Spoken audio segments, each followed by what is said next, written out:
Well, hello everybody. It's Dr. Carmen Bryant. How are you guys doing? It's Car Chronicles. You guys ready? Let's do this. Those of you that have grown up in narcissistic homes, those of you that have had narcissistic situationships, you know that a narcissist will try to strip you of the right to have emotions because of the fact that a narcissist feels like they have to be your all in all, your God, your go-to, and that anything that is good or bad has to come from them. Now, a narcissist cannot handle, negative responses. Now, I say that meaning that a narcissist requires fuel. And in their journey of seeking fuel, if they can't get positive fuel from you, they will trigger you to give them negative. So positive or negative, they're going to get it from you. However, when you are with a narcissist, their whole thing is that they always have to get positive fuel from you. And if you don't give them positive fuel, like if you get angry or agitated with them, they're angry because you don't have the right to be angry. Even though they may have done something to offend you, to hurt you, in their mind, you don't have the right to be angry. And I'm the only one that can make you happy. If you get happy because of anybody else, I'm going to make you miserable and I'm going to punish you. And so a narcissist, that their thing is that I'm the only one that can make you smile. I'm the only one that can make you laugh. And if you laugh and smile at anybody else a little too hard, if you laugh a little too hard, then you're going to get punished. And the way that you're going to get punished is they're going to antagonize you. They're going to accuse you. They'll do anything they can. And all of a sudden you're giving them a negative reaction, right? So a narcissist, when it comes to a negative reaction, are offended at the fact that you decide to be irritated with them, to be angry with them, to be offended with them, because you don't have the right to do that. Many of you struggle coming out of the situationship, whether you grew up. A lot of people, let me go to the people that grew up in a narcissist family. We have a narcissist mother, a narcissist father, or both. It was almost like they were telling you without verbally telling you that you don't have the right to have any emotions besides happy. And even if you get happy anything, you get happy when I tell you to get happy. So you're prompted to be happy. But you don't have the right to be angry because you're a child. And you don't have the right to have emotions because you're a child. And so in this house, unless I set the pace, today's going to be a day that we're going to laugh and joke, and then immediately they may switch. And so a child grows confused because of the fact that 1 minute you're laughing and joking, and most people say bipolar, but we know that's not bipolar, that's power and control. And, a child grows confused because 1 minute we're laughing and joking and the next minute, all of a sudden you're angry and I can't read you anymore. And so most kids are walking on eggshells. And so one thing that a lot of children like yourselves growing up have learned to do is to hide the emotions and just almost like have a blank slate. And so some people may confuse it that you have low empathy. And it's not the fact that you have low empathy, it's the fact that you didn't know when to have emotions. And then when you did have emotions, whether you cried or whether you were angry, it became dangerous.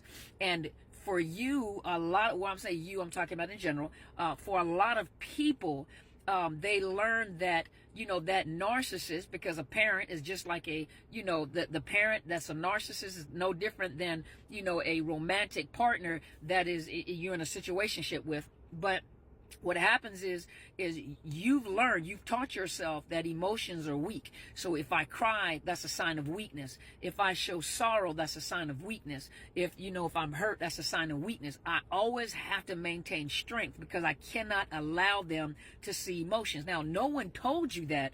That's something you grew up with. And later on, as you got older, you begin to put words to what was going on.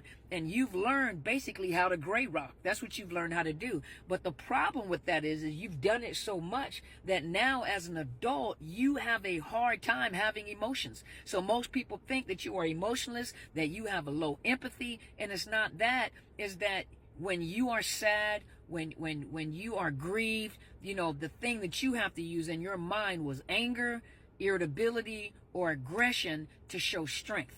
because this is how you had to defend yourself and protect yourself when you've been in a situationship with a narcissist. And for some of you, that caused I'm not going to say competition, that caused that headbutting between you and that narcissist, because that narcissist could not get a reaction that they were looking for in you.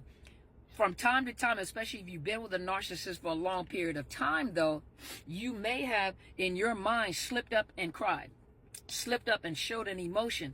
And in that narcissist mind, they thought, now I got you.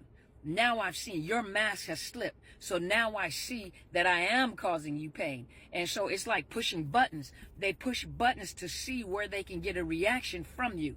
But you have taught yourself how to put on this mask and wear this mask in public and around people. And so now you struggle, now you struggle with emotions. You don't know which emotions to have. You don't know where to assign emotions. You're angry, you're irritable, and you can't figure out, you don't know how to express, I'm grieved, I'm hurt, I'm heartbroken.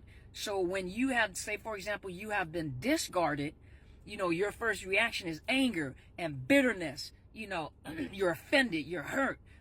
But in actuality, you need to talk to someone because you're actually grieved, you're hurt. But the only emotion you know how to express is the anger.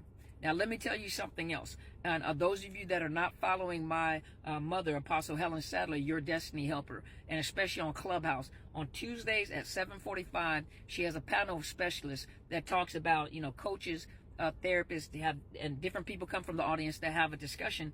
But she talks about the different aspects of narcissist abuse and recovery. And she was talking about anger and rage. And I wanted to introduce that to you if you weren't on her Clubhouse. It's 7:45, Your Destiny Helper House, and it's 7:45 Pacific Standard Time. Please go in there and listen, because there's so many answers to things that you're asking about. But I wanted to take something that she was talking about. She was talking about anger and rage. So you have emotions. The narcissist made you feel like emotions are abnormal. For most of you, you think emotions are abnormal. Emotions are very normal. There's a time to be happy. There's a time to be sad. There's a time to grieve. There's a time to be angry. Those of you that are Bible scholars, you know that Jesus was angry. Is what you do in your anger. That's the problem. If you the Incredible Hulk, and every time you get angry and then you get rage and you're walking around Hulk smash. Okay, now that's uncontrolled. That's uncontrolled. That anger has turned into rage. Uncontrolled anger will turn into rage, and rage can be destructive. Not only does that prolonged anger and rage become destructive, it also becomes destructive with you. It becomes so destructive that you begin to have your internal system begins to shut down. And when I say shut down, I mean becomes affected. And it gets affected to a point where your nervous system, you start having back issues and stomach problems, and your jaws, you're clenching your jaws. You're so angry, you're clenching your jaws. So you start having that TMG. You're having issues with your jaws. You're biting. You're gritting your teeth at night. You need something in your mouth, to keep you from gritting your teeth. You're having migraine headaches and stress headaches. That comes along with depression and anger. It's unresolved anger, and anger can turn into rage. And rage, you've ever met those people that are just enraged? No matter what you say, they're just enraged. You're like, oh my God. Those are people you only want to be around. Or people that are always angry and bitter.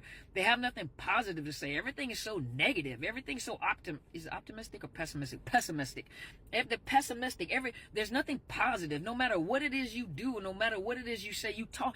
Just imagine the work that a therapist and a coach has to do, especially a therapist when you're dealing with childhood issues and you're dealing with mental health problems and anger management issues and rage problems, where you have people that are committing domestic violence and physical assault. That's that uncontrolled anger that has turned into rage, but it all has a root.